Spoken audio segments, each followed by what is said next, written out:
하나님 말씀 보실까요? 하나님 말씀은 창세기 8장 20절부터 22절까지 말씀입니다. 하나님 말씀은 창세기 8장 20절부터 22절까지의 말씀, 구약성경 제성경으로는 10페이지입니다. 창세기 8장 20절부터 22절까지의 말씀 찾으셨으면 제가 봉독하겠습니다. 노아가 여호와를 위하여 단을 쌓고 모든 정결한 짐승 중에서와 모든 정결한 새 중에서 취하여 번제로 단에 드렸더니 여호와께서 그 향기를 흠양하시고 그 중심에 이르시되 내가 다시는 사람으로 인하여 땅을 저주하지 아니하리니 이는 사람이 마음에 계획하는 바가 어려서부터 약함이라. 내가 전에 행한 것 같이 모든 생물을 멸하지 아니하리니 땅에 있는 동안에는 심음과 거둠과 추위와 더위와 여름과 겨울과 낮과 밤이 쉬지 아니하리라. 아멘. 이 시간은 창세기 쉬운 세 번째 강의가 되겠습니다. 새하늘과 새 땅과 약속이라는 제목으로 하나님 말씀 증거하도록 했습니다. 새하늘과 새 땅과 약속.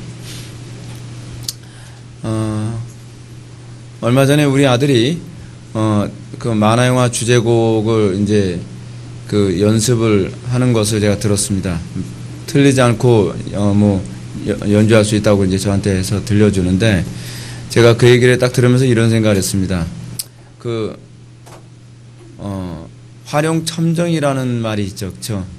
용을 그리고 나서 용에게 눈을 딱 그려주니까 비로소 그 용이 승천하였더라. 연주를 아무리 잘하는 게 아무 의미가 없다는 걸 다시 한번 생각하게 되었습니다. 연주를 잘하는 게 아니라요, 그 연주를 여러 번 반복해서 하나도 틀리지 않는 것은 사실은 그 자체의 의미는 별로 없습니다. 화룡첨정의 의미가 있습니다. 그 곡에 내 감정과 내 생각과 내 사상을 심어놓지 못한다고 한다면 악보에 하나도 틀리지 않게 반주하는 것은 사실은 아무런 의미가 없는 것입니다. 많은 연주가들이 하나의 곡을 연주를 하고 그 연주를 완전히 마스터하는 이유는 무엇이냐면 그 마스터해야 그 다음에 내 사상을 심어놓는 작업이 가능하기 때문에 그렇습니다. 그러니까 하나의 곡을 완전히 내가 틀리지 않고 연주할 수 있을 때 그 다음에는 눈을 감고도 막 연주할 수 있고 눈을 감고도 막 연주했을 때 그 다음에 뭐가 가능합니까? 이제 그때 내 감정을 집어넣을 수 있습니다. 그때 내 사상을 집어넣을 수 있습니다. 그때 내 마음에 그 무엇인가를 거기다 심어 놓고 그래서 때로는 강하게 때로는 약하게 때로는 약간씩 틀을 벗어나 가면서까지도 그 곡을 내 것으로 소화해낼 수 있게 되는 것입니다. 화룡첨정도 사실 그런 개념입니다. 용을 그리고 나서 그 용에 비로소 생명력을 불어넣었을 때 비로소 그 그림이 진짜 의미 있는 그림이 된다는 것이죠. 기독교 신앙도 여러분 무엇이냐 아십니까? 어떤 윤리 도덕의 문제, 종교적인 문제가 아닙니다. 거기에 생명이 있느냐 없느냐에 관한 문제가 사실은 그게 본질입니다. 그게 본질이에요. 우리는 자꾸 어떤 거에 관심을 갖냐 하면 어떤 것을 소위 아마추어들에게 흔히 나타나는 부분이죠. 내가 저 사람하고 똑같이 연주할 수 있게 되었다. 똑같이 연주할 수 있게 되었지만 그 연주에는 뭐가 없냐면 영혼이 없습니다. 그 영혼에 생명이 없습니다. 그렇죠? 그 영혼에, 그러니까 그 연주에 궁극적으로 자기 생명이 들어갔을 때, 저 연주는 살아있는 연주야 라고 얘기하죠. 우리가 소위 신앙생활하면서 우리가 관심을 가져야 되는 것이 무엇입니까? 얼마나 윤리적이냐, 얼마나 도덕적이냐, 얼마나 종교적이냐에 관한 문제가 아니라 정말 그 신앙생활에 생명이 있느냐 없느냐에 관한 문제. 사실 그것이 하나님께서 우리들에게 보고자 하는 것 아니겠습니까? 우리가 클래식 음악 연주를 듣습니다. 우리가 왜 아마추어와 프로를 차이를 둘까요? 아마추어들도 똑같이 연주할 수 있습니다. 예를 들어서 이제 어떤 사람이 연주를 할 때 장영주라든지 정경화 같은 사람들의 바이올린 연주를 굉장히 똑같이 합니다. 근데 문제는 거기에 자기의 영혼이 없습니다. 자기의 생명이 없는 거예요. 그냥 흉내를 내고 있을 뿐이죠. 그거는 죽은 연주입니다. 그래서 그런 연주에 대해서는 감흥이 없습니다. 그렇죠? 그런 연주를 보면은 틀리지 않고 맞게 잘했는데 생명은 없네. 감흥은 없네. 그죠? 근데 여러분, 우리가 하나님께 신앙생활하면서 우리에게 왜 그런 모습이 있다는 거 여러분들 느끼지 않습니까? 종교생활은 뭔가 열심히 하고 있는 것 같고 기도생활도 뭔가 열심히 하고 있는 것 같고 굉장히 도덕적이고 굉장히 윤리적이고 뭐 주의 계명도 잘 지키는 것 같은데 그들에게서 뭘 느낄 수가 없냐 하면 생명력을 느낄 수가 없어요. 살아있다는 걸 느낄 수가 없습니다. 그냥 제가 이제 우리 아이들한테 그런 얘기를 했습니다. 만약에 여기에 너희들이 생명력을 불어넣지 못한다고 한다면 컴퓨터로 로봇가 연주하는 거하고 과연 무슨 차이가 있을까? 똑같이 카피하는 건요. 얼마든지 로봇도 컴퓨터도 할 수 있습니다. 근데 거기에 뭘 못 넣냐면 생명을 그 음악에 생명을 불어넣는 걸 못합니다. 우리는 왜 컴퓨터로 그림을 그린 것에 대해서 매력을 못 느끼죠? 거기 생명이 없기 때문에 그렇습니다. 사진을 찍은 거에서도 우리는 생명을 못 느낍니다. 우리는 뭔가 좀 실물하고 똑같진 않지만 그 실물하고 똑같지 않음에도 불구하고 우리는 그 그림에서 뭘 느끼냐면 저 사람이 불어넣은 영혼이 느껴지는 거예요. 그곳에 영혼이 있다. 저 사람이 영혼을 보는 겁니다. 우리가 음악과 미술 같은 그런 예술 속에서 우리는 뭘 보냐면 그곳에서 그 사람의 영혼을 볼 수 있습니다. 그래서 우리는 이야, 이 그림이 위대하구나. 야, 이 음악이 위대하구나 라고 하는 걸 느끼게 됩니다. 신앙생활도 그렇지 않습니까? 우리는 신앙생활 속에서 그리스도의 그 생명을 느낄 수 있어야 되지 않습니까? 문제는 뭐냐 하면 많은 사람들이 기독교 생활을 하면서 그 신앙생활에서 생명에 관심이 없는 경향이 굉장히 많이 있습니다. 뭔가 모양을 똑같이 흉내내려고 하는 것 같습니다. 그렇죠? 뭔가 종교생활도 열심히 하고 남들처럼 주일날 되면 예배당에도 왔다 갔다 하고 열심히 하고 봉사도 열심히 하고 기도생활도 열심히 하고 뭐하고 하는데 궁극적으로 그 신앙생활에서 그리스도라고 하는 생명이 느껴지지가 않는 거예요. 그냥 우리는 그걸 뭐라고 얘기하냐면 죽었다라고 얘기합니다. 생명이 없다고 얘기합니다. 찬양을 열심히 하는데 그 찬양에 생명이 없습니다. 본질이 무엇일까요? 본질이 무엇일까요? 좀 어설픈 연주라 한다 할지라도 그것에 생명이 있느냐 없느냐? 우리는 사실 생명에 더 많은 관심을 가져야 되는 것 아닙니까? 오늘날 기독교에 있어서 가장 심각한 문제는 뭐냐면 나의 구원에는 관심이 있는데 그 구원다움 그럼 도대체 무엇을 위한 구원이냐? 그렇죠? 여러분 무엇을 위한 구원이냐가 사실 우리 기독교의 중요한 생명이거든요. 왜 그러냐면 다른 어떤 종교도 무엇을 위한 구원이라는 개념은 없어요. 다른 종교는 나의 구원일 뿐이에요.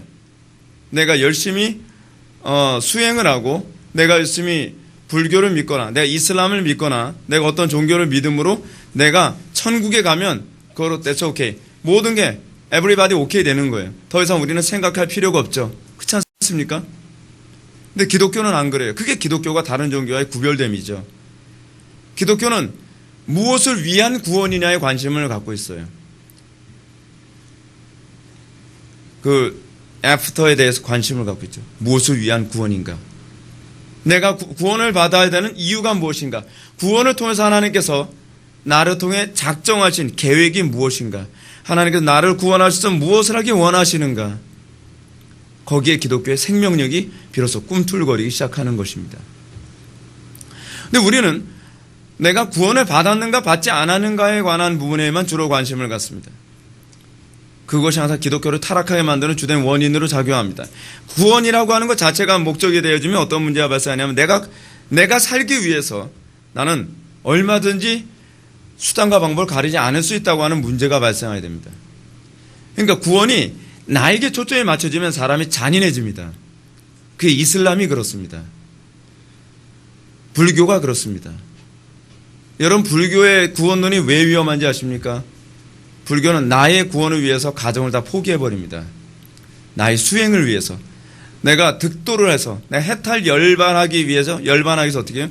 내가 가지고 있었던 가정들도 다 내팽개치고 산으로 보따리 싸고 올라갑니다. 자기 새끼들이 굶든 어떻든 아내가 나 때문에 어떻든 힘들든 그거와 관계가 없습니다. 내가 구원받으면 되는 겁니다. 이슬람도 다르지 않습니다. 그렇죠? 오늘날 이슬람의 그 극단적인 테러가 자꾸 일어나는 이유가 무엇입니까? 사람들이 이렇게 얘기합니다. 그건 극단적인 몇몇 이슬람의 문제입니다. 아니, 그렇지 않습니다. 이슬람의 이슬람이라고 하는 종교의 구조 자체가 나의 구원이라는 것을 위해서 누군가를 해쳐야만 한다고 하는 그런 비상함이 그 종교에 이미 밑바탕에 깔려 있습니다. 근데 그런 사고방식이 기독교 안에도 들어와 버렸다는 것이 문제입니다. 구원론 중심. 내가 구원을 받기 위해서라면 어떤 문제가 발생하냐. 오늘 신천지의 문제가 뭔지 아십니까? 내가 구원을 받기 위해 그 기독교에 들어가서 그 기독교를 해집고 교회를 풍비박산 만들어서 내가 구원을 받아야 된다고 생각하는 거예요. 그래서 구원은 행위 중심이면 안 되는 이유가 거기 있어요. 기독교가 소위 구원을 행위 중심으로 여기게 되면 나의 구원을 위해서 누군가를 희생시켜야 된다고 하는 그런 말도 안 되는 그런 사고가 은연중에 들어오게 되어 있습니다. 이슬람은 그거죠. 행위 중심적 교회들에 나타나는 특징이 바로 그거죠. 내가 구원을 받기 위해서 성전을 치러야 되고 다른 사람이 죽어나가야 됩니다. 여러분, 이슬람에서 자폭 테러에서 사람들이 죽어나가게 된 그 장면을 사진으로 본 적이 있으십니까? 제가 우연치 않게 페이스북에서 어떤 사람이 그걸 올렸어요. 좀 그런 사진 좀 안 올렸으면 좋겠는데 그런 끔찍한 장면을 누가 올렸습니다. 그래서 의도치 않게 보게 됐어요. 자폭 테러 하게 되면요, 먼저 자폭한 사람들은 허리 이하가 없습니다. 허리 이하가 없든지 뭐 하여간 그렇습니다. 몸 따로 뭐 상체 따로 하자는 완전히 내장 다 널려 있고요. 그리고 자폭 때문에 죽은 사람들은요, 한쪽엔 팔이 없는 사람이 있고 어떤 사람은 다리가 없는 사람이 있고 어떤 사람은 옆구리가 터져서 내장이 흘러나오는 사람이 있고 끔찍하게 이를 데 없습니다. 어떤 사람은 한쪽 눈이 없어져 버리고요. 근데 그 사람들은 아무런 죄책감을 느끼지 않습니다. 이유가 뭘까요? 그래야 내가 구원을 받으니까. 약육강식 생존 경쟁의 법칙입니다. 내가 살기 위해서 어쩔 수 없어. 널 죽여야 돼. 여러분, 종교가 잘못되면 무서운 게 그것입니다. 근데 기독교는 무엇이냐면 남을 살리기 위해 내가 죽는 종교입니다. 나를 희생하는 종교입니다. 나는 나를 위해서 구원받은 것이 아니라 하나님과 이웃을 위해서 구원받은 종교라고 생각을 합니다. 그래서 기독교 입문은 뭐로 시작합니까? 내가 죽는 것부터 시작합니다. 남을 죽이는 것에서 시작하는 것이 아니라, 남을 해치는 것에서 시작하는 것이 아니라 내가 먼저 죽는 것으로 시작합니다. 십자가에서 시작합니다. 그래서 사도 바울은 로마서 6장에서 얘기하는 것처럼 나의 정과 욕을 십자가에 못 박았다라고 얘기합니다. 내가 죽는 것으로 기독교 신앙이 출발하고 내가 희생함으로 기독교 신앙은 마감 처리가 되는 것입니다. 그래서 사도 바울은 로마서에서 고린도전서에서 아무도 자기를 위하여 사는 자가 없고라고 얘기하는 것처럼 예수를 믿으면 그 구원이 궁극적으로 나를 위하여 살게 하지 아니하고 하나님과 이웃을 위하여 살도록 만듭니다. 그래서 조나단 에드워즈는 구원의 이중적 개념을 얘기하죠. 하나는 뭡니까? 종속적 목적과 궁극적 목적이라고 얘기합니다. 종속적 목적이라고 하는 것은 하나님의 영광을 위하여 살도록 하기에 우리의 이기심이 먼저 죽고 우리가 변화되어야 되기 때문에, 소위 기능적 변화가 먼저 있어야 되기 때문에 우리에게 구원이 먼저 온다는 것입니다. 그거는 하나님과 이웃을 위하여 살도록 하는 종속적인 목적입니다.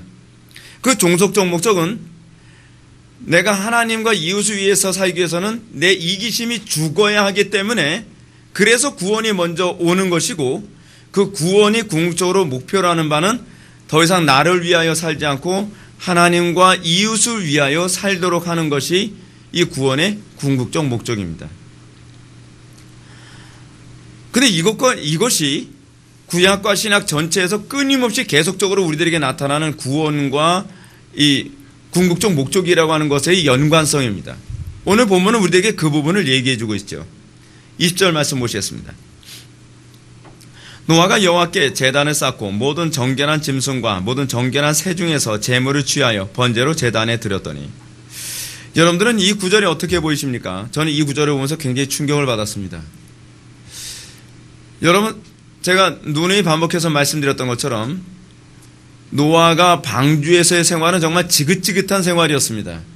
어떤 창조과학에서는 그 방주 생활이 1년이었다 그렇게 주장하기도 하지만, 1년이었느냐 그렇지 않으면 6개월이었느냐 7개월이었느냐라고 하는 건 그다지 중요한 문제가 아닙니다. 중요한 건 방주 안에서의 생활이 얼마나 힘듦에도 불구하고 그가 방주 생활을 했느냐에 관한 문제입니다. 이 부분과 관련해서 오늘 낮 예배 때 청교도들이 1620년 메이플라워를 타고서 신대륙에 건너가서 그들이 정말 오늘날의 미국이라고 하는 나라가 되기 전까지 얼마나 고생하고 고통받으며 괴로운 생활을 했는가와 거의 비견할 수 있습니다. 인내의 한계를 느낄 만큼 그들은 그 신앙을 지켜내기 위한 그 처절한 전투를 하는 것이죠. 자, 근데 문제는 무엇이냐면 방주 생활이 드디어 끝났습니다. 여러분들 같으면 뭐 하겠습니까? 방주 생활이 끝났으면 뭐 하겠냔 말이에요. 감옥 같은 생활, 질식학과 같은 그곳의 생활이 끝났으면 여러분들 어떻게 했습니까? 내 육체의 본성을 마음대로 다 떨쳐버리고 싶지 않겠습니까? 제가 학교 다닐 때 중간고사나 기말고사를 보고 나면 아이들이 시험 보기 위해서 자기가 하고 싶은 거 못하지 않습니까? 시험이 딱 끝나면 맨 먼저 하는 일이 무엇이냐면 애들하고 영화관 가는 거나 어디 놀러 가는 겁니다. 내가 하고 싶은 욕구를 그때 분출하는 겁니다. 쌓았던 것을. 로마 가톨릭의 그 소위 영성 프로그램이라는 것이 위험한 것이 무엇이냐면 너희들이 천국 가기 위해서 너희들 구원받기 위해서 너희들의 죄악된 모습을 최대한 억누르라는 것입니다. 그럼 뭐라 하죠? 우리는 금욕주의라고 하죠. 금욕주의. 억눌렀다가 이것이 드디어 내가 더 이상 억누를 필요가 없으면 어떻게 되는 거죠? 분출하는 거죠. 분출하는 거예요. 여러분, 노아가 방주 생활 딱 끝났으면 뭘 시작할 거라고 생각하십니까? 노아는요, 예배를 드렸습니다. 그것이 오늘날 우리가 가지고 있는 신앙에 충격이 되는 것입니다. 번제를 드렸다고 얘기합니다. 번제를 드렸다고 얘기해요. 노아가 여호와를 위하여 단을 쌓고 그리고 여호와 하나님께 번제를 드렸다고 얘기합니다. 여러분, 제가 오늘도 난예배 때 그런 말씀드렸지만 청교도들의 신앙의 정신상태, 오늘날 우리가 가지고 있는 신앙의 정신상태 좀 심각하지 않습니까? 노아의 정신상태가 무엇입니까? 드디어 해방이다. 이제 나 잡아봐라. 이제 놀자. 그게 아닙니다. 끝나자마자 그들은 여호와께 단을 쌓고 그리고 번제를 올려드렸습니다. 여러분, 우리는 성경을 볼 때마다 우리의 신앙이 왜 이렇게 성경하고 비교하면 그 낯설게 느껴지는지 모릅니다. 그렇죠? 마치 성경에 나오는 세계는 우리하고 완전히 딴 세계처럼 생각이 되는 경우가 얼마나 많습니다. 이 간극, 성경에서의 모습과 우리의 삶의 모습의 간극을 최대한 좁히려고 애썼던 사람들이 사실 청교도들이었거든요. 오늘날 우리는 그런 열정이 좀 있었으면 좋겠습니다. 간극 있을 수 있지. 인정해버리고 더 이상 간극을 줄이려고 생각하는 것이 아니라 그 간극을 어떻게 줄일 수 있을까? 어떻게 해야 내가 더 성경적인 삶을 살 수 있을까? 그래서 그들이 관심을 가는 게 뭐예요? 눈에 똑똑히 보이는 그리스도인 되는 거. Visible Saints. 그렇죠? 그들의 관심이 그거였습니다. 근데 이 사람들이 이랬습니다. 이 노아가 그랬습니다. 노아는 여호와를 위하여 단을 쌓고 그리고 정결한 짐승들과 정결한 새들 중에서 온전한 것 몇을 취해서 하나님께 번제로 올려드렸습니다. 만약에 정결한 짐승, 그 정결한 새 같은 것을 7쌍씩 하지 않았으면 이게 그날 그 종은 끝난 겁니다. 그죠? 근데 7쌍을 했기 때문에 가능한 거죠. 과거 청교도들이 신대륙에 건너간 후에 자기 집을 짓는 일보다 예배당 짓는 일을 먼저 했던 모습이 또 떠오르지 않습니까? 이게 바로 우리의 신앙의 선배들이 보여줬던, 그리고 그 신앙의 선배들이 일궈놨던 신앙의 모습입니다. 그들은 구원이 목적이 아니었습니다. 그들은 구원 이후가 목적이었다는 것을 여기서 잘 보여줍니다. 구원 이후. 우리는 구원 이후에 어떤 관심을 갖고 있나요? 내가 구원받았으면 소위 구원파 교리를 가지고 있는 사람들처럼 내가 구원받았으면 더 이상 내가 율법과 어떤 것으로부터 다 억압부터 해방되어지고 이제는 마음 놓고 살아도 괜찮아. 어떻게 살아도 넌 구원받았으니까 괜찮은 거야. 목사님, 저는 이런 죄를 저지르는 것 괜찮다니까. 구원받았으면 괜찮아. 괜찮은 걸까요? 그 사람들이 이렇게 얘기합니다. 이것 때문에 지옥 가진 않아. 지옥 가지 않기 때문에 우리는 하나님의 마음을 아프게 해드려도 되는 건가요? 지옥 가지 않기 때문에 이제는 하나님이 어떻게 느끼시더라도 우리는 마음 편하게 죄를 져도 되는 문제인가요? 아니, 여러분들은 하나님이 그런 부분 때문에 가슴 아파하지 않을 것이라고 생각하진 않겠죠. 근데 구원파 같은 그런 이단 종파들이 가지고 있는 가장 심각한 문제는 무엇이냐면 구원받았으니까 괜찮아. 하나님은 더 이상 안주가 없습니다. 그냥 구원받았냐 받지 않았냐만 계속 얘기하면서 사람들의 마음을 위로해 줄 생각만 하고 있습니다. 오늘 이 본문은 새하늘과 새 땅이 어떤 성격의 땅인지를 우리들에게 얘기해 줍니다. 즉 새하늘과 새 땅은 인간 노아와 그의 가족들이 이제는 더 이상 고민하지 않고 이제는 육신의 안락함과 평안함을 누리기만 하는 땅이라고 보여주고 있지 않습니다. 노아 행에서 알 수 있는 것처럼 새하늘과 새 땅은 여호와를 위하여 단을 쌓는 곳입니다. 그리고 여호와를 위하여 번제하는 곳입니다. 새하늘과 새 땅은 이제는 더 이상 나를 위해 사는 것이 아니라 하나님의 영광을 위해서 우리가 충성하는 땅으로 지금 노아는 그렇게 인식하고 있습니다. 구원받았기 때문에 여러분들 우리가 노아 시대 방주 생각합시다. 이미 홍수 끝났고 그 방주 생활 끝났고 이제는 더 이상 하나님이 날 위협할 게 없죠. 이제는 내 멋대로 살자. 그렇다고 아무래도 홍수면 방주로 돌아가면 되지. 여러분 우리 그런 식으로 신앙생활 많이 하지 않습니까? 이게 얼마나 이기적이고 하나님을 농간하는 행위 같잖아요. 하나님을 가지고 장난치는 것 같잖아요. 근데 우리는 그런 식의 신앙생활이 너무나 합법화돼 버렸어요. 너무나 당연한 게 돼버렸어요. 설득도 조차 되지가 않아요. 얼마나 사악하고 얼마나 교활하게 신앙생활하는 건데요. 하나님 이제 볼장 다 봤어요. 이제는 나는 이제 방주 생활까지 마쳤으니까 이제는 내 마음대로 살래요. 그리고 노아는 그렇지 않다는 거죠. 노아는 방주 이후의 생활, 이 애프터가 뭐라고 생각하는 겁니까? 하나님께 예배자로 살아가는 것이라는 것을 상징적으로 잘 보여주고 있습니다. 그는 번제, 모든 걸 다 태워서 올리는 이 번제로 예배를 드림으로써 뭐예요?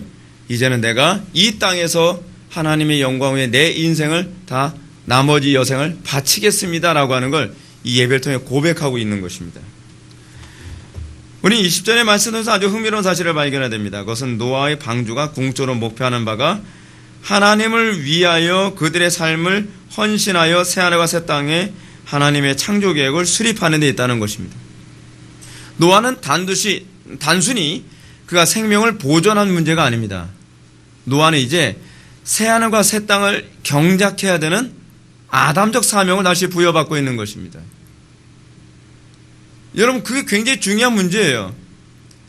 우리가 찬송과 가사에서도 어느 시대든지 하나님께서 새 사명을 우리에게 주신다고 얘기합니다. 우리가 구원을 받은 것은 이제 우리에게 부여되어진 새하늘과 새 땅을 우리는 경작해야 될 사명을 부여받은 것입니다. 여러분 결혼은 뭐라고 생각합니까? 저는 결혼에 대해서 이렇게 생각합니다. 결혼을 시작했죠? 그러면 그 결혼이라고 하는 그 공간, 그 새하늘과 새 땅, 그 공간은 이제 내가 다시 경작해야 될 새로운 경작지라고 생각을 합니다. 저는 그걸 위해서 구원받았다고 생각을 합니다. 여러분들이 캠퍼스에 가죠? 그럼 그것 또한 그렇게 이해되어져야 되고 여러분들이 직장을 가게 되면 직장도 그런 방식으로 이해되어져야만 합니다. 하나님의 통치를 구현하는 것, 하나님의 뜻대로 하나님의 말씀대로 구현된 세상을 만드는 것. 흥미롭게도 노아는 그렇게 생각을 하고 있었습니다. 노아는 마치 아담처럼 생각하고 있습니다. 새하늘과 새 땅을 이제는 내가 경작해야 되는 이 사명을 부여받았다. 여호와 하나님을 위하여 헌신되기 위해 구원받았다고 생각하는 것이 바로 노아의 생각입니다. 하나님 나 구원하셨으니까 이제부터 나에게 복 주십시오. 나를 행복하게 해주십시오가 아니라 나는 여호와를 위해 구원받았다. 여러분 그게 창세기서부터 계속적으로 우리들에게 얘기하는 메시지고 요한계시록까지 다 그렇게 메시지가 끝납니다. 이 말을 좀 더 구체적으로 이해한다면 노아와 그의 가족들은 창세기 2장의 아담의 타락으로 인해 중지되었던 에덴의 경작을 다시 시작하는 겁니다. 흥미롭지 않습니까? 아담으로 말미암아 다 황폐되어진 세상을 이제는 다 포맷시켜버리고 노아를 통해서 다시 에덴이 시작되고 있는 거예요. 에덴의 경작이 시작되는 거예요. 노아가 거기서 어떻게 살아가냐에 따라서 그 땅이 어떤 땅이 될 것인지가 이젠 결정되는 거예요. 그 한 사람에 의해서. 흥미로운 일이죠. 근데 노아는 자기가 이제 이 땅에서 하나님께 충성됨으로 이제 에덴 경작을 다시 시작하겠다라고 그렇게 생각하고 있습니다. 이런 차에서 우리는 모세가 이 본문을 통해서 이스라엘 백성들에게 하고 싶었던 얘기가 무엇일지 우리는 알 수 있죠. 뻔하지 않습니까? 너희들 가나안 땅 왜 들어간다고 생각을 해? 그죠? 여러분, 이스라엘 백성들 가나안 땅 들어간 데서 목적의식이 있었을까요? 그냥 하나님께서 우리를 긍휼히 여기서, 우리는 항상 거기서 끝나죠. 하나님께서 우리를 긍휼히 여기셔서 우리가 막 부르짖으니까 하나님께서 우리의 기도를 들으시고 하나님께서 우리를 구원하셔서 이제 애굽으로부터 구출하셨다. 그리고 그들은 가나안 땅에 들어가면서 뭘 생각해요? 애굽에서 누리지 못했던 거 이제는 마음껏 누리면서 살자. 여러분, 이슬람에서는 천국이 뭐예요? 천국이 남자들만의 천국이에요. 남자들만의 천국. 그렇죠? 여기서 열심히 테러하고 뭐하고 해서 알라를 위해서 성전하고서 천국에 들어가면 거기서 뭐예요? 이제는 거기서부터 이제 이쁜 처녀 72명이 기다리고 있다는 거예요. 72명이 기다리는 게 아니라 72명을 내가 찍을 수가 있어요. 더 좋죠. 이야, 내가 원치도 않는데 72명 한 명 껴있으면 쟤를 뺄 수도 없고 넣을 수도 없고 하는데 내가 72명을 선택할 수 있는 거예요. 야, 쫙 봐서 너 내 스타일, 너 내 스타일, 70명 골랐는데 2명 누구 고를까 막. 그게 말도 안 되죠. 근데 사람들은 거기에 설득된다는 거 아십니까? 그걸 굉장히 진지하게 믿어요, 여러분. 우리는 웃죠. 여러분, 그 사람들 웃으면 진짜 안 돼요. 그 사람들 화나요. 그 사람들 진지해요, 굉장히. 예. 근데 그 여자들은 뭐예요? 여자들은 그 72명에 끼길 바랄까요? 껴도 지옥이고, 안 껴도 지옥이죠. 뭐 이런 이상한 천국. 근데 그것 때문에 여러분, 그게 어느 시대든지 종교가 타락하는 원인이라는 걸 이슬람이 잘 보여주고 있어요. 말도 안 돼도 그것에 사람들은 설득된다니까. 왜냐하면 내 욕심에 맞아떨어지니까. 여러분, 근데 천국은요, 성경이 가르치는 하나님의 나라, 엄밀한 의미에서는 하나님의 나라예요.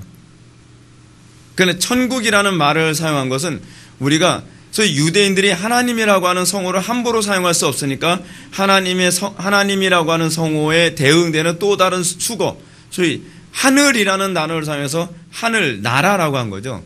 근데 실질은 천국이 아니에요. 하나님의 나라예요. 하나님의 나라라는 말에는 어떤 의미가 있죠? 하나님이 다스리는 나라, 하나님이 주인인 나라. 내가 주인이 아니라 하나님이 주인인 나라예요.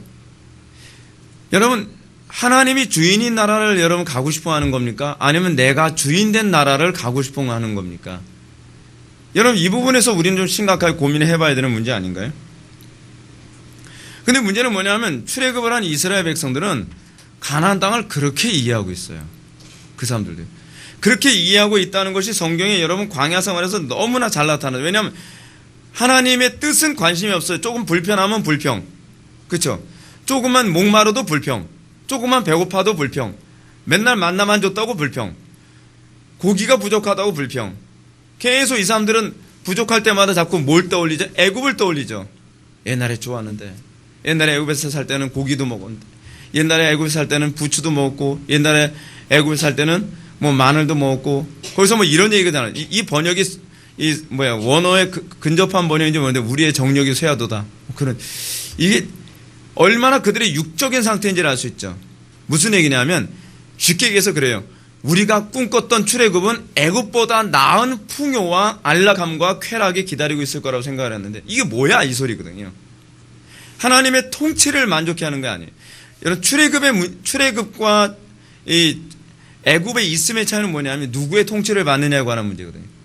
나는 소위 파라오의 통치에 지긋지긋해서 하나님의 통치를 추구합니다 라는 개념이 사실은 구원인데 그 사람들은 그렇게 이해를 하고 있는 게 아니에요. 파라오의 통치 자체는 뭐 상관없다. 왜요? 나한테 풍요와 안락함과 즐거움만 가져다 준다면 괜찮다는 거죠. 하나님의 통치? 이게 뭐야 이거 하나님의 통치. 하나님의 통치를 추구했더니 뭐 주는 것도 없고 뭐 먹여주는 것도 없고. 그러니까 자꾸 애굽의 파라오 통치 때가 좋았는데 자꾸 애굽을 떠올리게 되는 것입니다. 이스라엘이 꿈꾸는 가나안 땅에서의 삶은요 뭐냐면 애굽보다 더 풍요로운 삶, 그 정도 그 이하도 아니죠. 누가 통치하느냐는 별로 중요한 문제가 아니에요. 파라오가 더 많은 거 주면 난 파라오여 손들겠다는 거예요.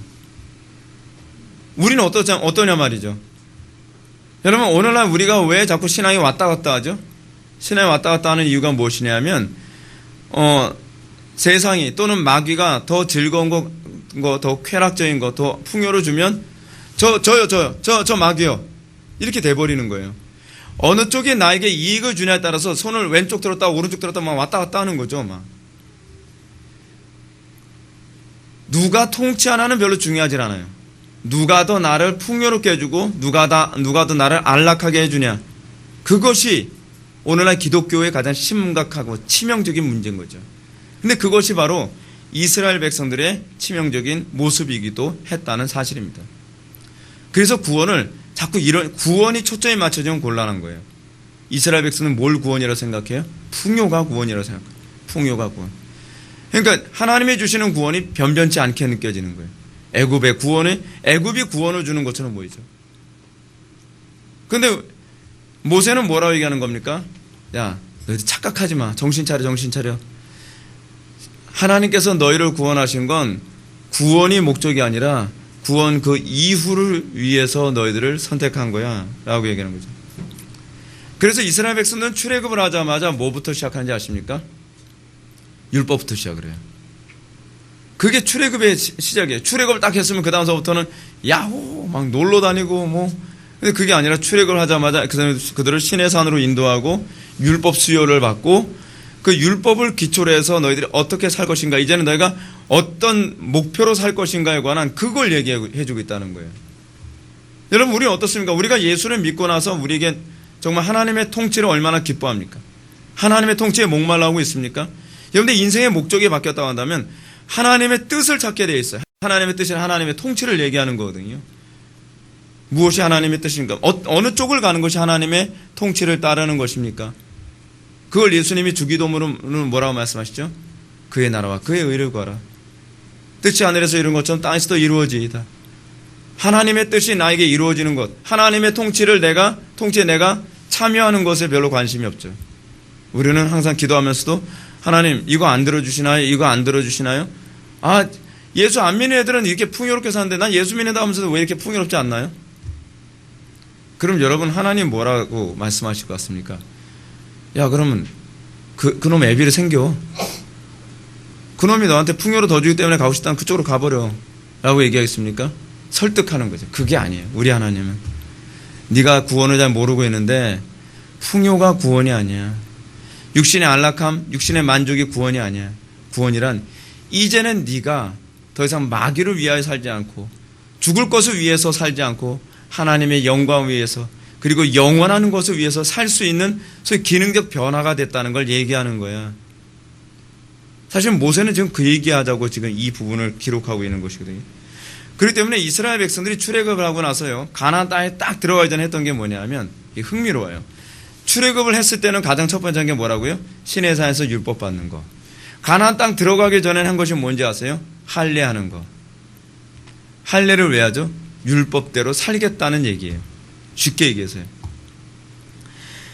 할례는 우리가 잘 아는 것처럼 이게 좀 약간 좀 거시기한 얘기지만 이 남성의 생식기 끝부분을 소위 포경수술이잖아요.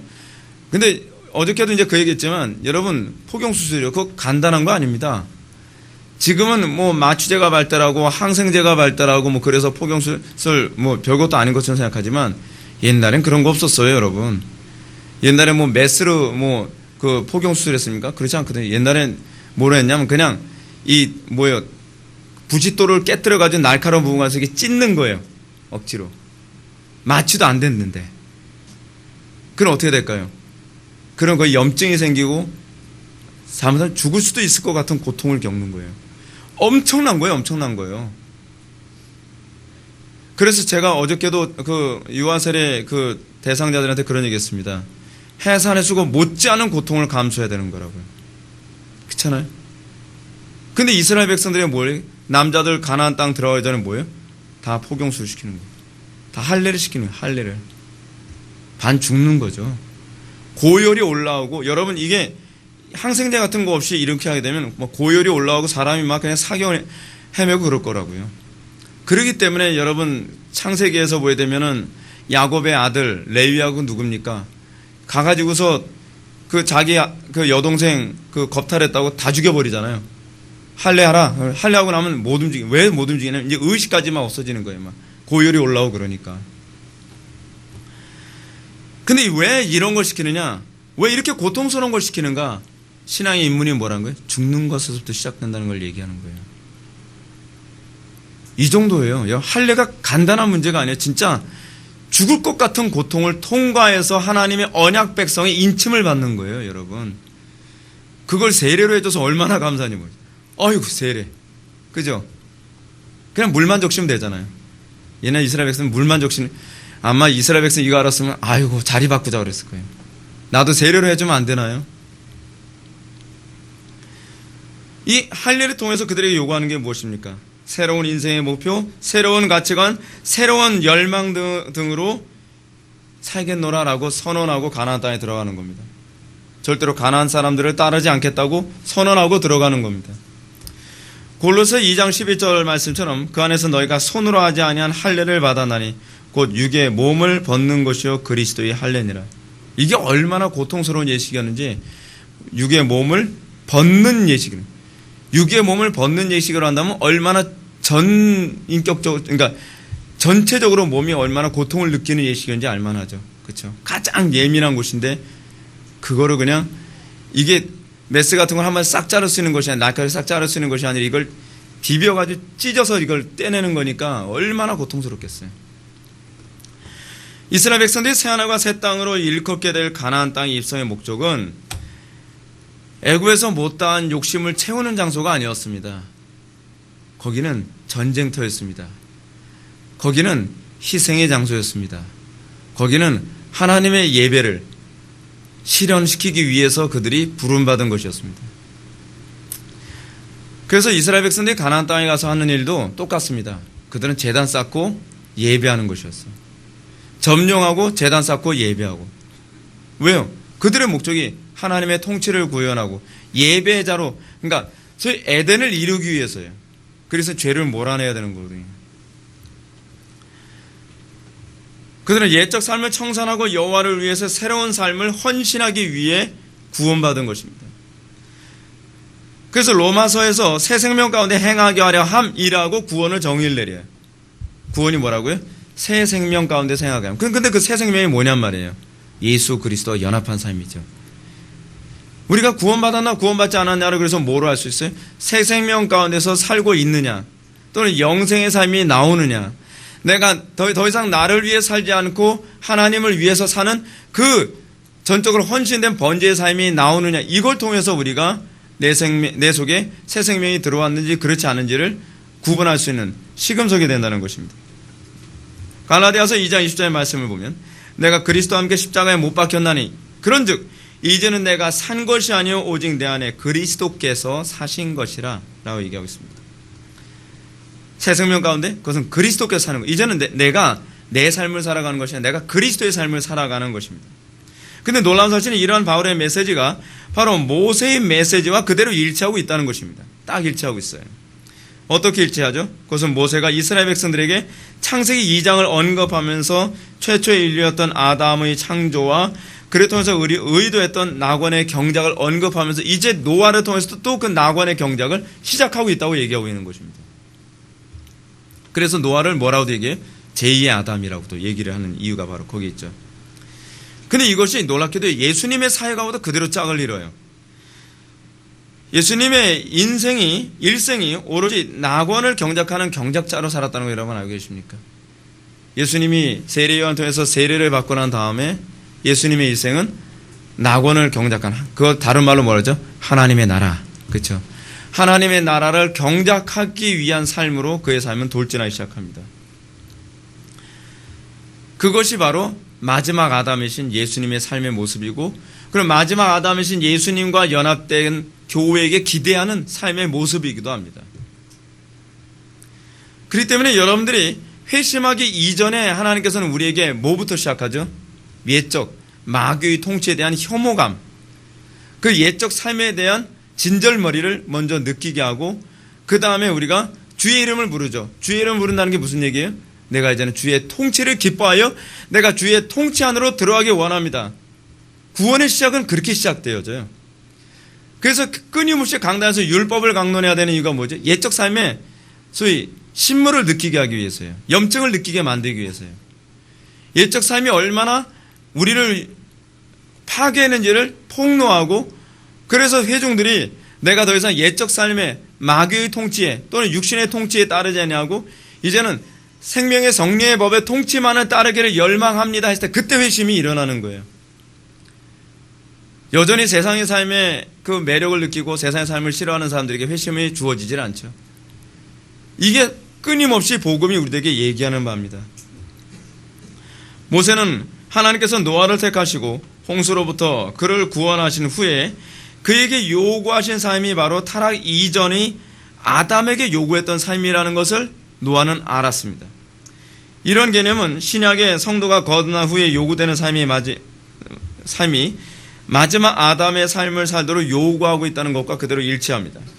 그리고 이런 요구는 이제 적과 꿀이 흐르는 가나안 땅을 향해 광야의 길을 진군하고 있는 이스라엘 백성들에게도 동일하게 요구되어지고 있습니다. 너희들은 어떻게 살아야 되느냐?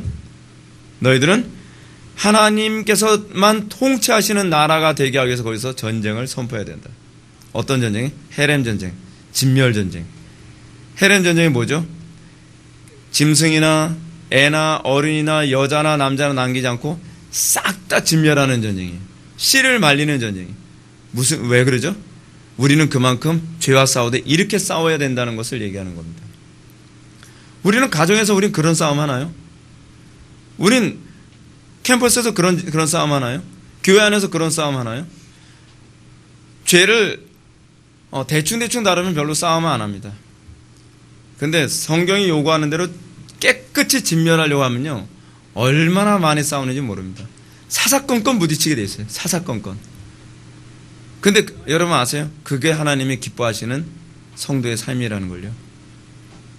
우리는 불경건이 너무나 익숙해져 있어서 그것이 너무 편리하다 보니까 그렇게 사사건건 개혁하고 말씀대로 살아가려고 하는 것에 대해서 우리는 너무 지나친 거 아니에요? 그래서 청교도들이 주어진 별명이 뭐라고요? 퓨리탄이에요. 결벽주의자. 이게 좀 듣기 좋아서 청교도지 사실은 그들의 뉘앙스로 따지면 결벽주의자예요. 더 정확하게 우리식으로 번역을 하면요, 결벽주의자. 이런 차원에서 우리는 오늘날 우리의 구원에 대해 다시 한번 깊이 묵상해 보아야만 합니다. 왜냐하면 우리는 왜 구원받았는지를 생각을 하지 않습니다. 무엇을 위해서 구원받았는지를 생각하지 않습니다. 우리는 항상 뭐에만 관심이 있죠? 하나님이 자비로우셔서 지옥 갈 나를 천국 백성 삼아 주셨어. 그 정도의 생각을 더 이상 더 이상 생각을 진행해 나가지 않습니다. 우리는 묻습니다. 그럼 왜 너를 구원하셨을까? 로고스. 아니, 하나님은요, 그 하나님은 우리 그냥 구원하신 거예요. 그 목적이 있지 않았을까? 그냥. 계속 우기죠. 목적이 있다고 얘기해도 더 이상 생각하기 싫은 거예요. 왜냐하면 생각을 하면 그 다음서부터는 부담스럽으니까. 생각을 하면 그 다음서부터는 책임을 져야 되니까. 생각을 하게 되면 그 다음서부터는 뭔가 내가 액션을 취해야 되고 회개를 해야 되고 좀 복잡해지니까. 기껏해 우리는 우리 신앙을 뭐라고 생각합니까? 수양의 관점에서 생각하죠. 조금 진해 보인다는 생각. 예수 믿으니까요, 마음이 편해지고, 예수 믿으니까 좀 도덕적으로 바뀌는 것 같아요. 예수 믿으니까 좀 점잖아지는 것 같고, 예수 믿으니까 좀 사람이 좀 교양이 있어지는 것 같아요. 예수 믿는 건 참 좋은 것 같아요. 하나님 앞에서는 아무 의미가 없습니다. 그리고 예수 믿으니까 어떻습니까? 새로운 지식을 배워서 좋아요. 역시 기독교는 지적인 종교 같아요. 교회에서 배우지 어디서 배우겠어요? 예수 믿는 건 참 좋은 것 같아요. 아무 상관없습니다. 하나님을 위해서 내 목숨을 버려라. 하나님을 위해서 너의 모든 것을 희생하라. 이런 무식한 종교가 어디 있나요? 어떻게 예수를 믿는데 그렇게 세련되지 못한 예수 믿을 수 있죠? 어떻게 기도를 하면서도 그렇게 막 폼나게, 그냥 멋있게. 우리는 오늘날 우리가 원하는 기독교는 뭔가요? 좀 폼나는 기독교 아닌가요? 좀 세련된 기독교? 뭔가 자꾸 천주교의 열등감을 가지고 있는 것 같아요. 그렇죠? 천주교처럼 좀 세련되게 예수 믿으면 안 되나요? 왜 이렇게 꼭 이렇게 촌스럽게 예수 믿어야 되죠? 천주교 보세요. 천주교는요, 기도할 때도 얼마나 진짜 걔네들 이쁘더라고요. 옷도 이쁘게 입고, 머리 수건 뒤집어 쓰고. 그러면서 그들의 어떤 그런 세련된 라이프 스타일로서의 종교 생활? 그게 다 위선이라는 거 알고 있습니까? 바리새인들의 문제가 뭐죠? 다른 사람들에게 좀 더 경건해 보여서 긴 옷을 입고 사람들에게 으스대면서 종교 생활을 하죠.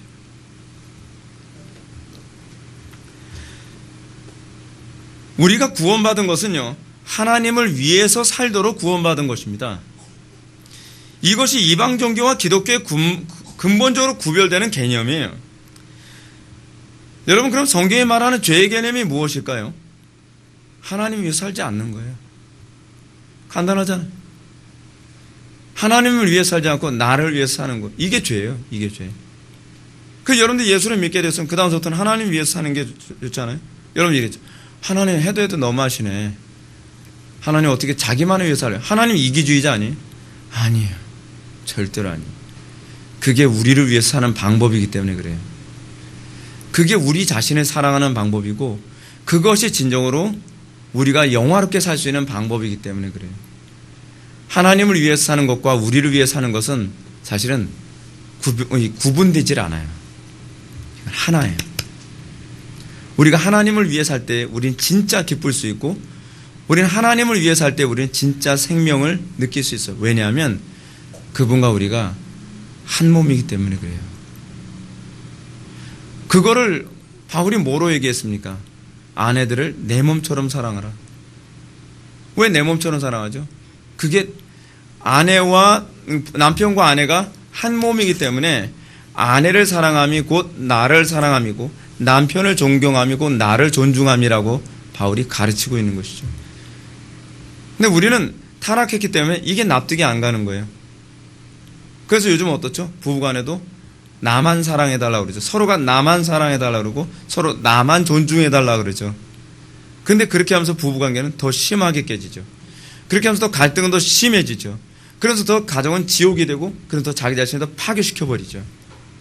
성경이 우리들에게 하나님과 우리와의 관계, 한 몸된 관계로서 하나님을 뜨겁게 사랑함이 나를 뜨겁게 사랑하는 방법이라는 것을 결혼이라는 관계를 통해서 우리들에게 설명해주고 있는 것입니다. 다시 본문으로 넘어갑시다. 우리가 지난 시간에 살펴봤던 것처럼 노아에게 방주를 건조하도록 식양이 주어졌다는 것은 모세 시대와 관련한다면 이스라엘 백성들에게 율법을 주어진 것, 또는 이스라엘 백성들에게 성막을 짓도록 한 것과 그대로 일치합니다. 그냥 식양을 딱 정해주시죠. 방주를 만들 때도 식양을 정확하게 정해주시고, 그리고 이 성전을 만들 때도 식양을 정확히 만들어요. 근데 이거 미리 요번에 수련회 때 할 얘기 잠깐 얘기한다면, 애굽의 신전도요, 애굽의 신전이나 이방 중계 신전도요, 성막과 구조가 굉장히 똑같다는 거 알고 계십니까? 굉장히 흡사해요. 흡사한데, 흡사한데도 불구하고 그들과 성막의 차이가 뭐냐면 내 방식대로 만들었다는 것과 하나님의 식양대로 만들었다는 차이예요. 그러니까 소위 성막이 만들어지고 난 다음에, 또는 그것과 관련해서 수많은 애굽의 신전들도 동일하게 그것을 본따서 만들기 시작하는 거예요. 여러분, 우리가 하나님을 섬기는 방식이 그런 문제라는 거 알고 있습니까? 우상숭배라는 것은 신전을 만들 때 내 방식대로 신전을 만드는 것과 관련을 맺고 있어요. 하나님은 고집스러울 정도로 모세에게 내가 너에게 준 식양 그대로 성막을 만들라고 얘기해요. 그리고 하나님께서는 솔로몬에게 성전을 건축하게 할 때도 다윗에게 그 성전의 식양을 정확하게 얘기해주고 그 성전의 식양대로 성전을 건축하라고 얘기하고 있어요. 그것이 신앙이거든요. 그것이 신앙이에요.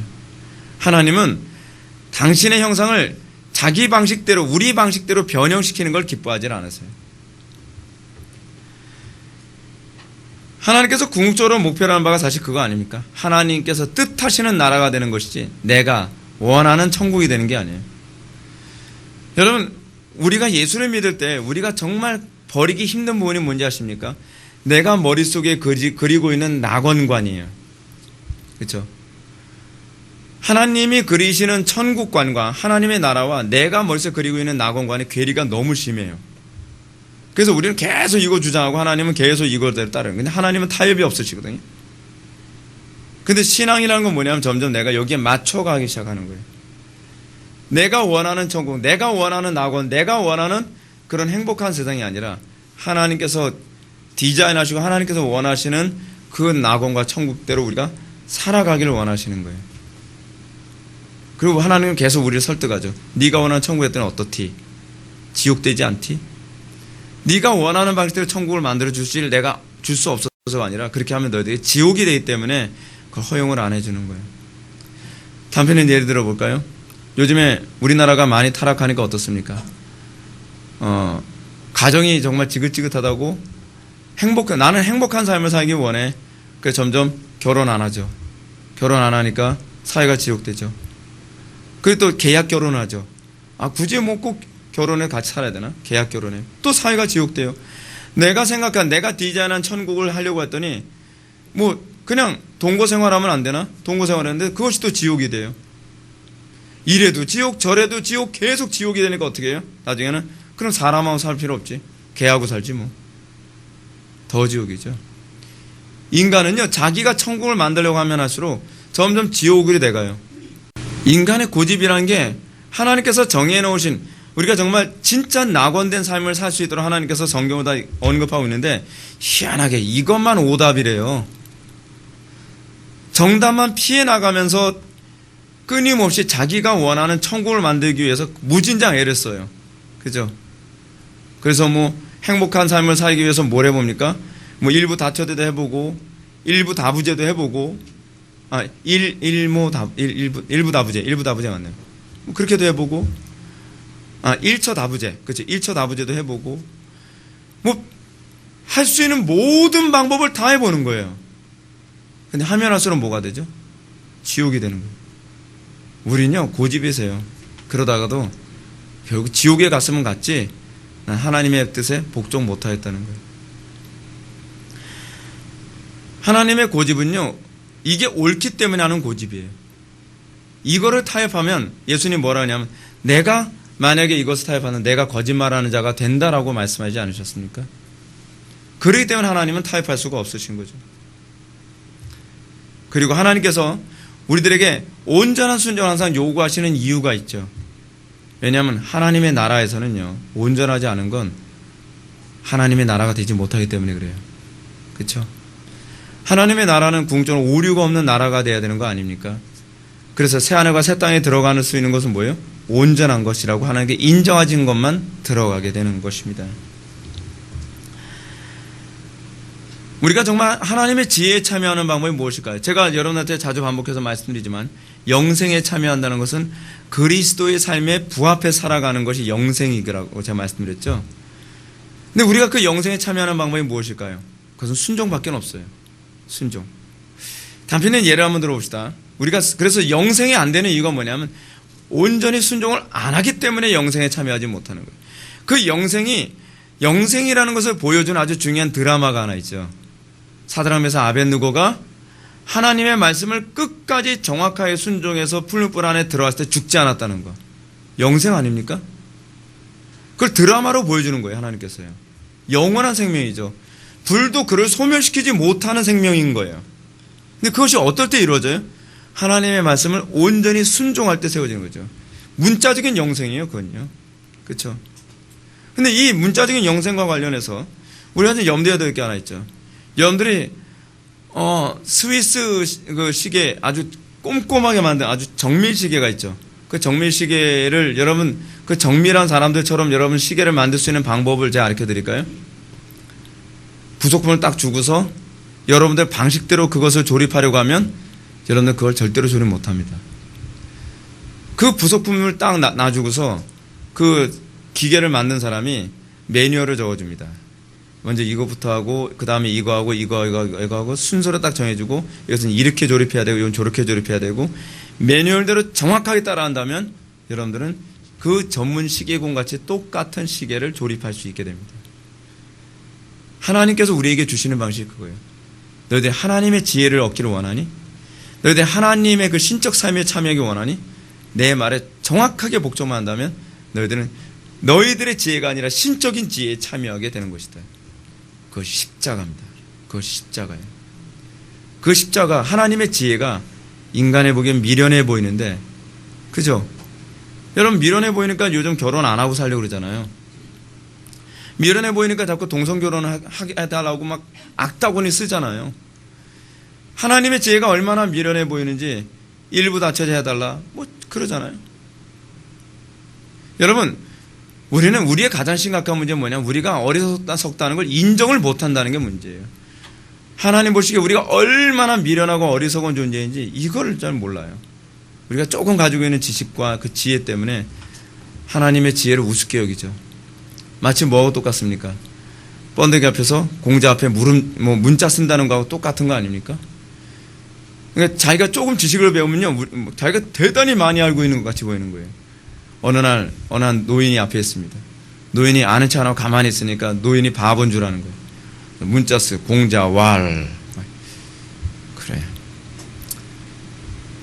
너 내가 누군지 알고 싶지 않니? 모르겠는데요. 내가 공돌이가 아니야. 내가 공자야. 누구 앞에 문자 쓰니? 근데 우리의 모습이 바로 그거예요. 우리의 모습이. 우리가 아무리 지혜롭다 할지라도 하나님의 어리석음을 따라갈 수 없느니라. 그런데 우리는 하나님의 그 지혜를 어리석다 취급하죠. 그러면 우리가 성경에 항상 요구되는 태도가 무엇입니까? 자기 생각과 자기 의지와 자기의 감정을 성경 앞에 굴복하는 것, 자기를 부인하는 것. 그래서 신앙의 임무는 뭐에서부터 시작되어져요? 그 십자가에서부터 시작된다는 거예요. 자기 정과 육과 지식과 경험을 다 십자가에 못 박고 난 백지입니다. 나는 주의 명령대로 어린아이처럼 따르기 원합니다. 그게 그래서 어린아이와 같은 자 하나님 나라 들어간다는 얘기예요. 따라서 하나님 나라에 이미 들어간 사람들이 나타나는 증상은 하나님께서 시키는 대로 경작을 시작하는 겁니다. 내 방식대로 경작을 하는 것이 아니라. 그렇죠? 여러분 어떻습니까? 여러분 조경사업을 하는데요, 여러분들 전문가가 아닌데 여러분들 방식대로 조경사업하면 100% 조경사업 가운데 욕 바가지를 먹습니다. 이상하게 우리는요, 배우지 않으면 꼭 정반대로 가요. 운동을 해도 그렇고 사격을 해도 그렇고 뭘 해도 그렇고 배우지 않고서 하게 되면요, 희한할 정도로 정반대예요. 우리는 꼭 모르는 문제는 찍어도 꼭 틀린 문제만 찍잖아요. 아, 희한해요. 그죠? 근데 그게 인간의 모습이에요. 인간의 모습. 하나님이 시키는 대로 해야 되거든요. 근데 우리는 하나님께서 시키지 않는 방법으로도 될 거라고 자꾸 생각하는 거죠. 꼭 성경적으로 신앙생활을 해야 되나요? 그래서 자유주의가 나온 거예요. 우리는 본성적으로 자유주의자라니까요. 성경대로 우리는 신앙생활 안 하길 바라요. 왜냐하면 성경의 가르침이 되게 숨이 막히거든요. 답답하다고 생각되는, 미련하게 보이는 거예요. 이런 개념을 두고 우리는 노아가 방주에서 하산하자마자 드렸던 번제를 어떻게 이해해야 될 것인가. 그래서 노아의 고백을 한번 좀 노아의 고백을 하나님께서 얼마나 기쁘게 받으셨는가, 우리 그걸 21절 말씀을 통해서 보겠습니다. 21절 다 같이 읽겠습니다. 시작. 여호와께서 그 향기를 받으시고 그 중심에 이르시되 내가 다시는 사람으로 말미암아 나를 저주하지 아니하리니 이는 사람의 마음이 계획하는 바가 어려서부터 악함이라. 내가 전에 행한 것 같이 모든 생물을 다시 멸하지 아니하리니. 아멘. 노아가 하산하자마자 그가 번제를 드렸습니다. 근데 번제를 드린 것으로 끝난 것이 아니라 여러분들이 반드시 확인해야 되는 게 뭐냐면 그 향기를 받으셨느냐에 관한 문제입니다. 지금 여기서도 여호와께서 그 향기를 받으시고 그 중심에 이르실 때 내가 다시는 사람으로 말미암아 땅을 저주하지 아니하리니. 그래서 하나님께서 모세에게 당신의 뜻을 계시하는 장면이 나옵니다.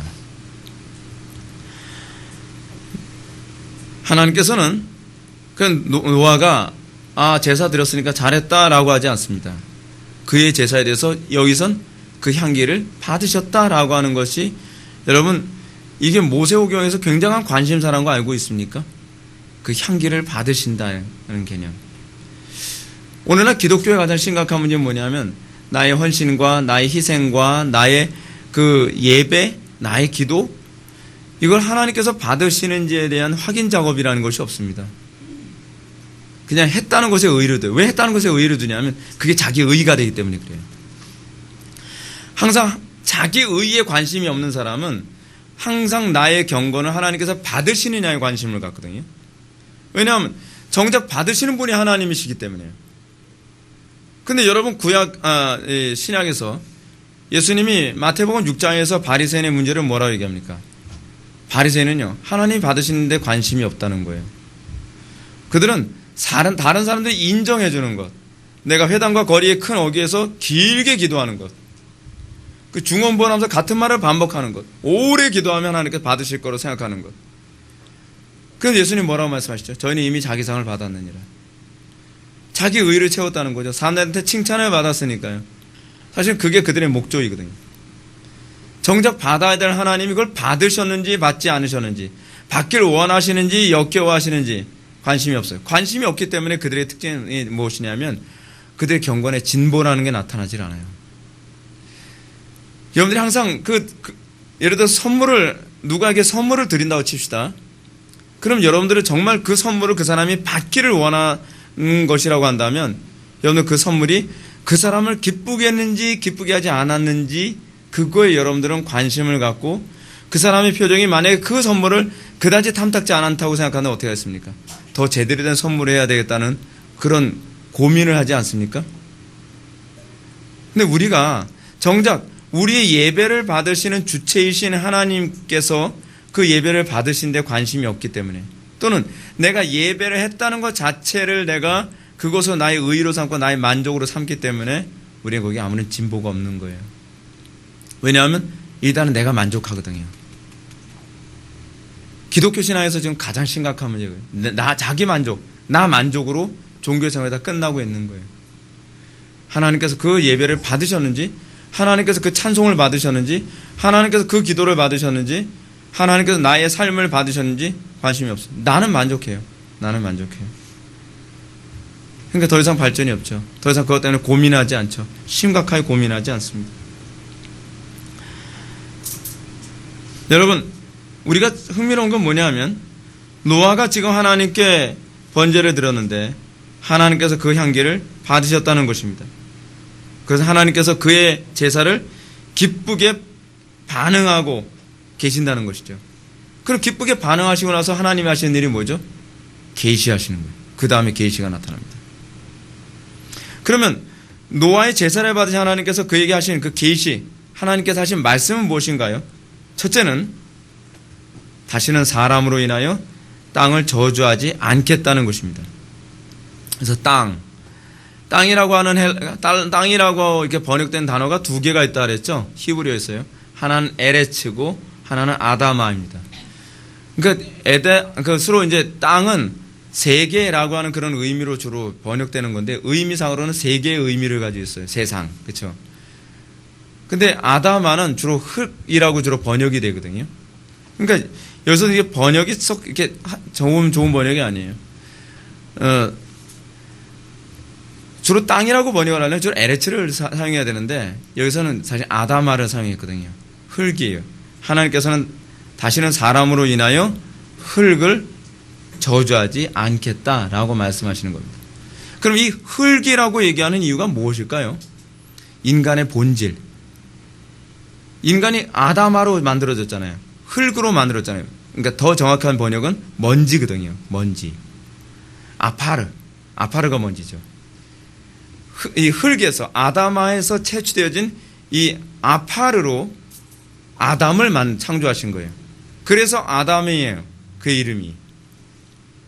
근데 하나님께서는 더 이상 이 아담이란 말에 다시는 아담으로 인하여 아다마를 저주하지 아니하리라. 의미가 굉장히 좀 더 흥미롭죠. 그렇죠? 사람으로 인해서 사람의 죄악 때문에 하나님께서는 더 이상 이 인간의 본성에 저주를 선언하지 않겠다. 이렇게 다시 이런 의미를 가지고 있는 본문이거든요. 그럼 여기서 이 저주라는 의미는 뭘 얘기하는 걸까요? 항상 구약에서 저주라는 의미는 무슨 병 내리고 하나님께서 막 천둥 번개 내리고 지진 내리고 그 개념이 아니에요. 저주라는 개념은요, 하나님과 관계가 단절됐다는 개념이에요. 하나님과 관계가 단절됨으로 말미암아 나타난 결과가 뭐죠?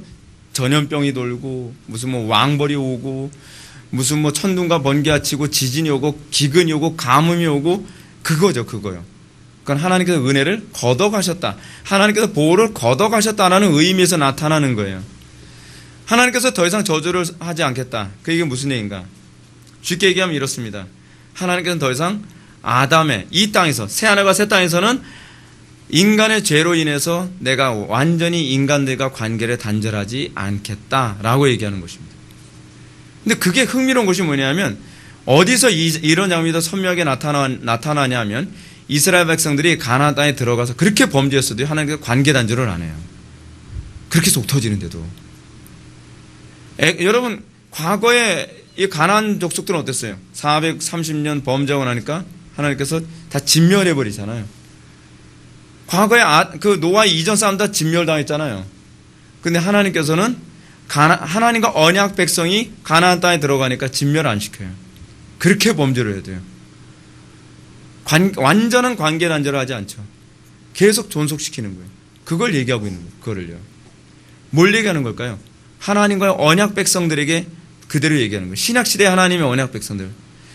여러분 신약시대 하나님의 언약 백성은 어떻습니까? 범죄했다고 여러분 지옥 보냅니까? 지옥 안 보내요. 그렇죠?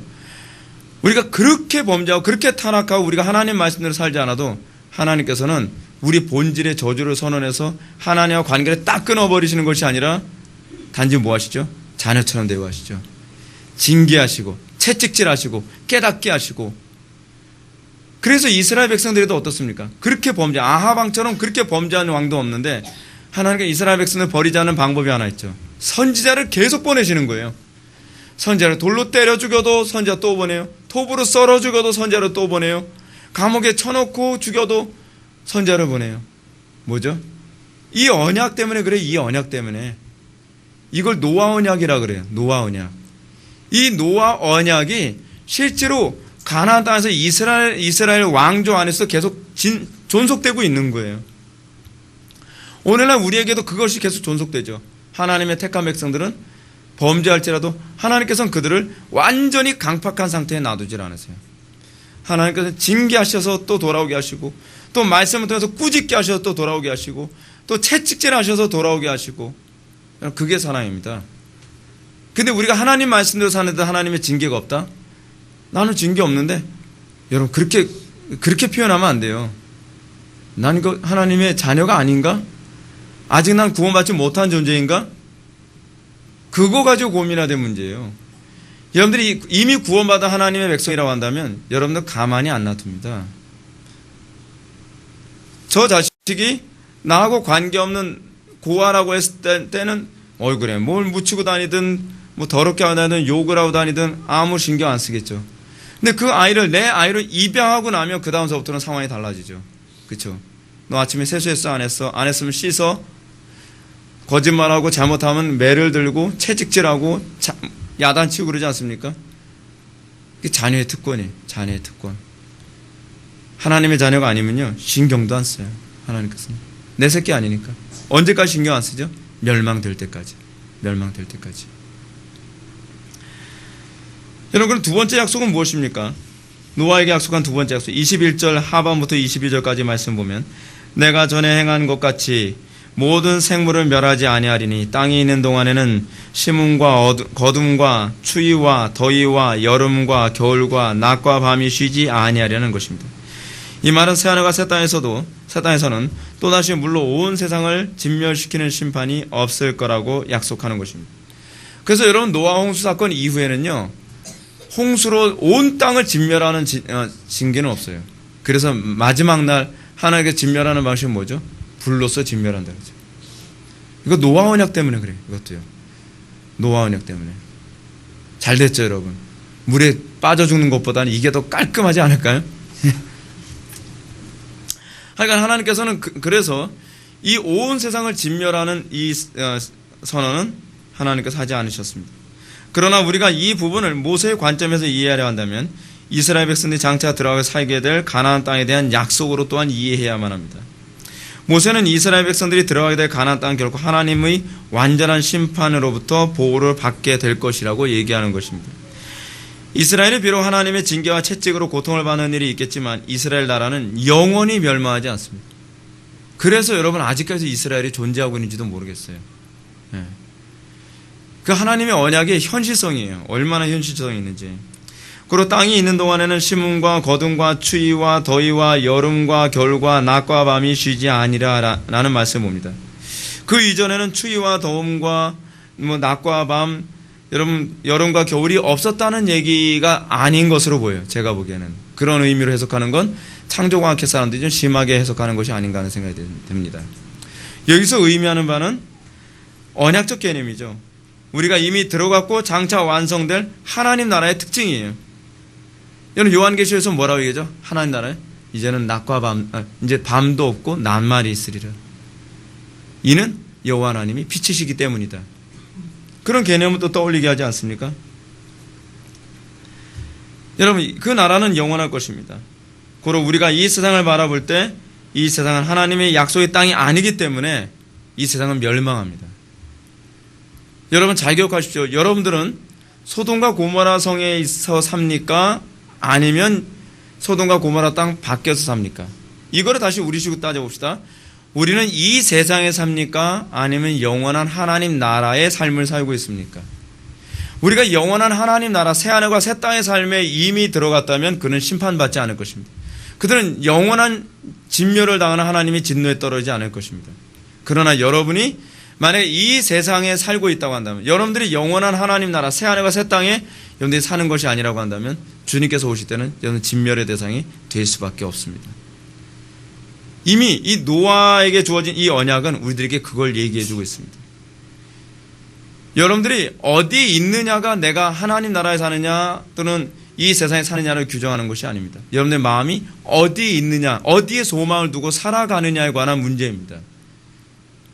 여러분 소돔과 고모라 성에서 롯의 처가 소돔과 고모라 땅에서 나왔어도 그도 똑같은 운명에 처하게 됐죠. 여러분들이 예배당에 나왔기 때문에 나는 천국 가나보다, 그건 아니라는 거죠.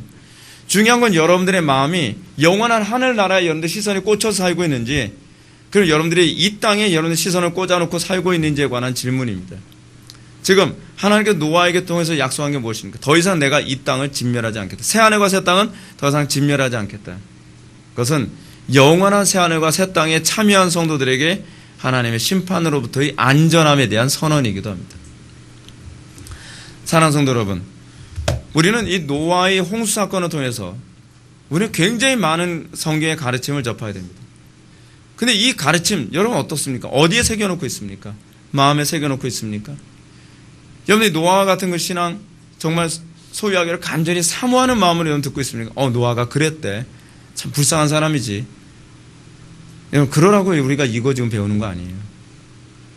우리는 노아와 같은 그 신앙이 나에게 있는지를 점검하고 내 신앙이 아브라함과 이삭과 야곱과 또는 노아와 같은 그런 계보 안에 내 신앙이 속해 있는지를 생각하며 내가 정말 새하늘과 새 땅의 삶을 살고 있기 때문에 하나님의 진노와 심판으로부터 나는 안전한지, 그렇지 않으면 나는 새하늘과 새 땅과 관계없이 여전히 이 세상의 삶에 정을 들이고 있고 이 세상이 좋아서 우리가 이 세상을 끊지 못하고 있는 삶을 살고 있는지 그것에 끊임없이 질문을 던지고 있는 것입니다.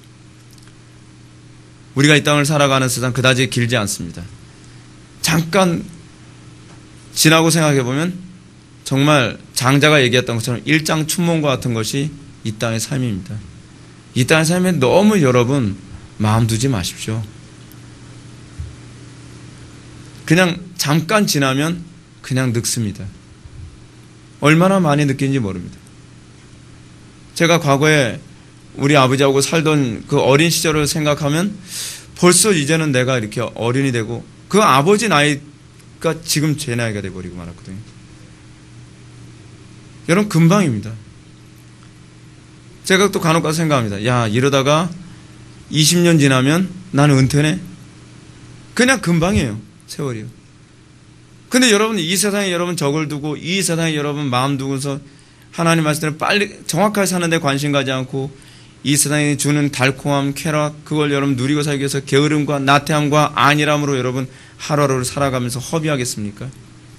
젊음 오래 가지 않습니다. 젊은 사람들은 기억하십시오. 그래서 저 늙진 않았지만 우리에게서 인생은 그렇게 길지 않습니다.